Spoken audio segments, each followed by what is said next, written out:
आणि आता व्यवस्था अशी आहे का भोजन देणाराच उपाशी राहत आहे.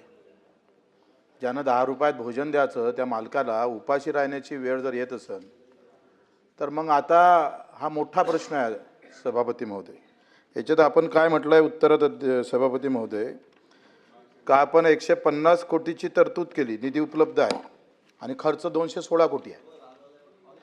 म्हणजे तुम्ही इकडे हमी देत असताना कागदावर मात्र वेगळ्या प्रकारचं उत्तर आपल्याकडे येते. आता खर्च 216 कोटी आणि तरतूद 150 कोटी. मग त्या 50 कोटीसाठी किती दिवस वाट पाहावं लागेल ते निश्चित झालं पाहिजे. कारण हा जो चालक मालक हा गरीब आहे, तो काही व्याज बट्ट्यावाला किंवा व्यापारी गिपारीच्या लाईनमधला नाही आहे, गरीब माणूस आहे, तुमचा आमचा कार्यकर्ता आहे. पक्षातल्या कार्यकर्त्याला आपण हे सरासरी ही योजना दिलेली आहे आणि मग त्याची उपासमार होऊ नये याची काळजी आपण घेतली पाहिजे. कुठेही 1 महिना जर तो 2 महिने लेट झाला तर व्याजासहित पैसे दिले पाहिजे ना. आपण कसं काय तो उधार आणतं. मला माहीत आहे अचलपूरच्या एका शिवभोजनानं आत्महत्याचा प्रयत्न केला होता अनुदान न भेटल्यामुळे.